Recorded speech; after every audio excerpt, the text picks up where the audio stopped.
زکوٰۃ ایک اہم فریضہ۔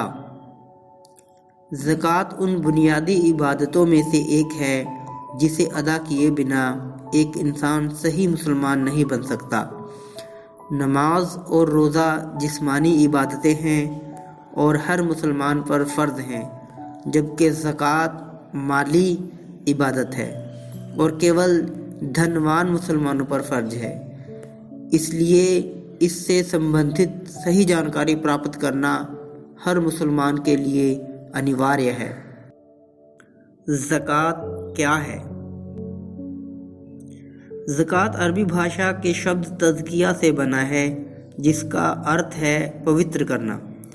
اصل میں جو مال ہم کماتے ہیں اس کا کچھ بھاگ غریبوں اور مسکینوں کا حق ہے جو اللہ نے مقرر کیا ہے۔ اس حق کا ادا کرنا زکوٰۃ نکالنا کہلاتا ہے۔ اس سے مال پوتر ہوتا ہے۔ زکوٰۃ کی ادائیگی کیوں؟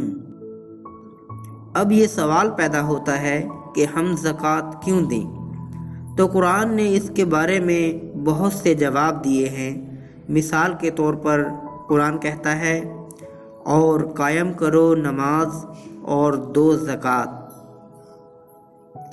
جس طرح نماز کا پڑھنا اللہ تعالیٰ نے ہم پر فرض کیا ہے، ٹھیک اسی طرح زکوٰۃ بھی ادا کرنا ہم پر فرض ہے، اور یہ حکم قرآن میں الگ الگ جگہوں میں آیا ہے۔ ان کے مالوں میں سے زکوٰۃ وصول کر کے ان کو پاک و صاف کر دو۔ یعنی انسانی مال میں غریبوں اور مسکینوں کا ایک حق ہے۔ جب تک ہم وہ غریبوں اور مسکینوں کا حق نہیں نکالتے تب تک ہمارا دل اور ہمارا مال ناپاک ہے۔ اب جو مسلمان اپنا دل اور اپنا مال پاک کرنا چاہتے ہیں وہ زکوٰۃ دیں۔ اپنے غریب رشتہ داروں کو اس کا حق دو، اور مسکین کو اور مسافر کو۔ اس دنیا میں کچھ لوگ ایسے بھی ہیں جو پیدائشی اپنگ پیدا ہوتے ہیں یا کسی درگھٹنا وش اپنگ ہو جاتے ہیں۔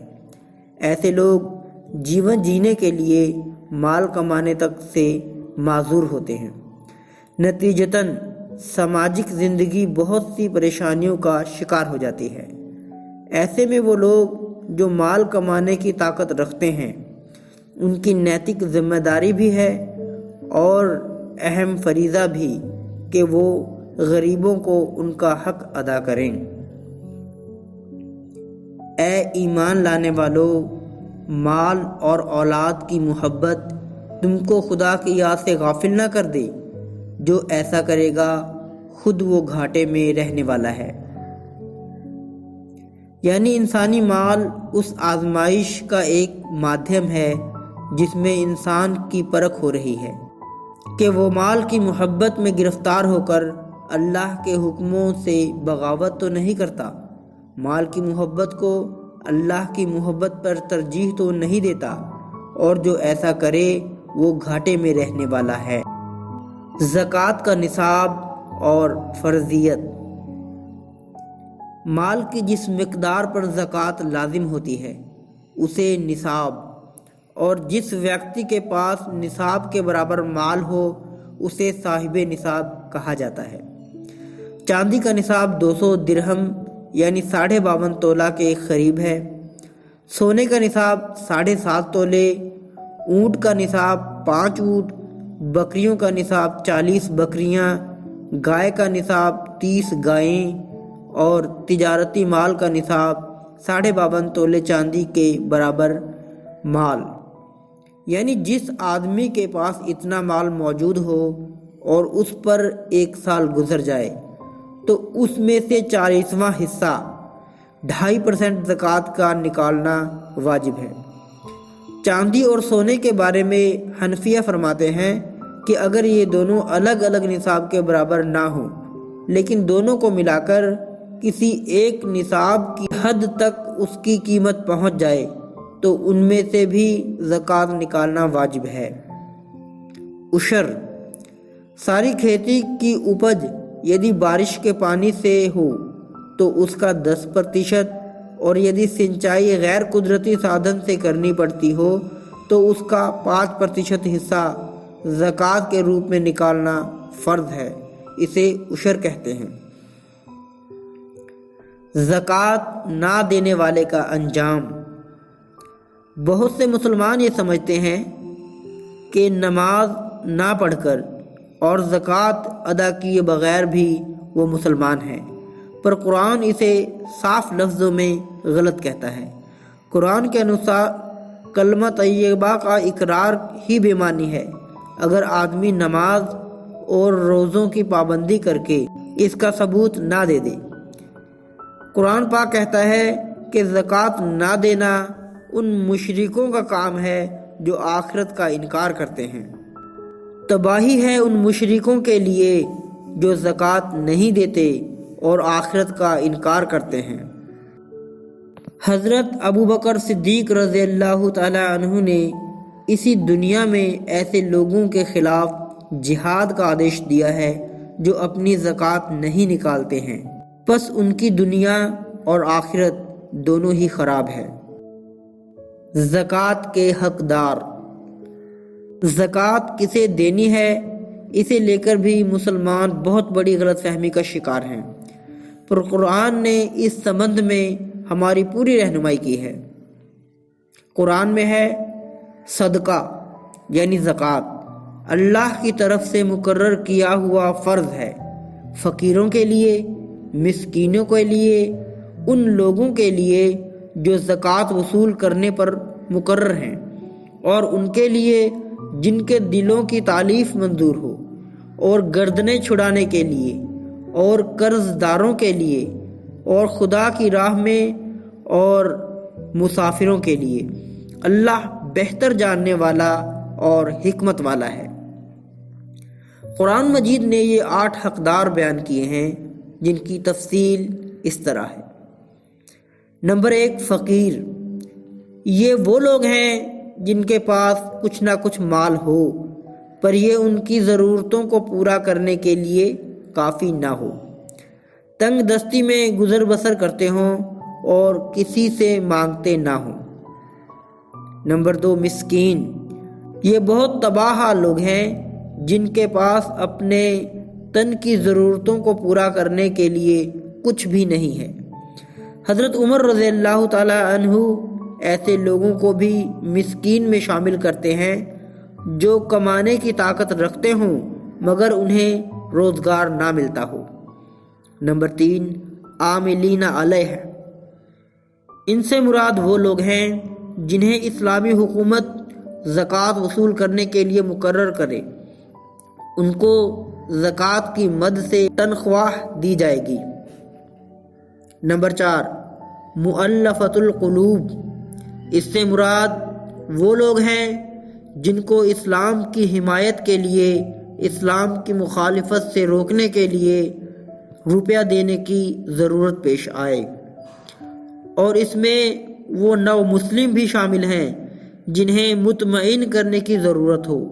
اگر کوئی نو مسلم آدمی مسلمان ہونے کی وجہ سے بے روزگار یا تباہ حال ہو گیا ہو تب تو اس کی مدد کرنا ویسے بھی فرض ہے، لیکن اگر وہ مالدار ہو تب بھی اسے زکوٰۃ دی جا سکتی ہے تاکہ اس کا دل اسلام میں جم جائے۔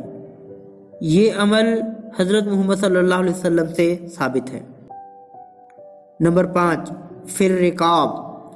اگر کوئی شخص غلامی کے بندھن سے چھوٹنا چاہتا ہے پر اس کے پاس پیسے نہیں ہیں تو ایسے لوگوں کو بھی مدد کی جا سکتی ہے۔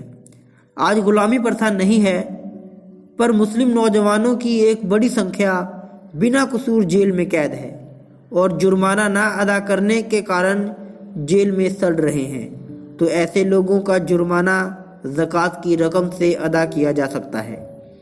نمبر 6، الغارمین۔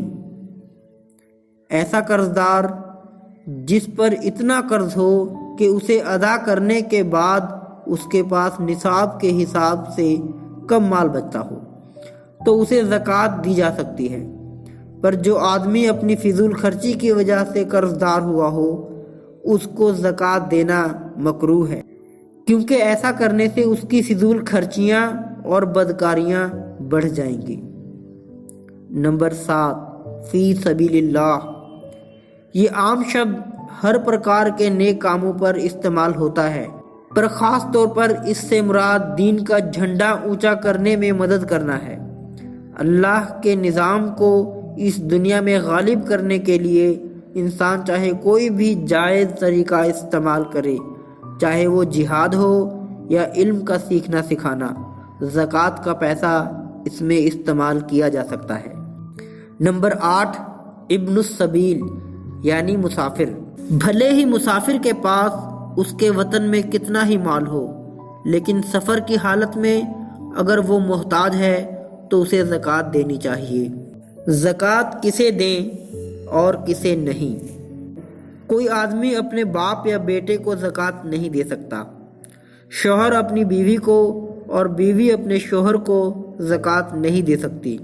ایسے قریبی رشتہ دار کو زکوٰۃ نہیں دینی چاہیے جن کا کھانا پینا آپ پر واجب ہو یا جو آپ کے شرعی وارث ہوں۔ البتہ دور کے رشتہ دار زکوٰۃ کے حقدار ہیں۔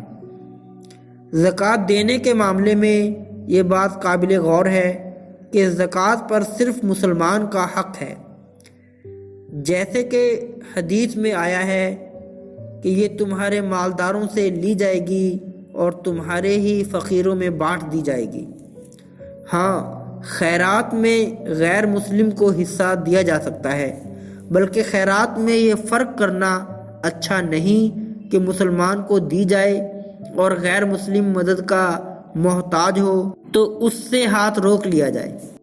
ہر آبادی کی زکوٰۃ اسی آبادی کے غریبوں میں خرچ ہونی چاہیے۔ ایک آبادی سے دوسری آبادی میں بھیجنا اچھا نہیں ہوتا۔ ہاں، کچھ حالاتوں میں، جیسے وہاں کوئی حقدار نہ ہو یا دوسری جگہ کوئی ایسی مصیبت آ گئی ہو کہ دور و نزدیک کی آبادی سے مدد پہنچانی ضروری ہو، جیسے باڑھ، اکال اتیاد۔ زکوٰۃ کا اجتماعی نظام۔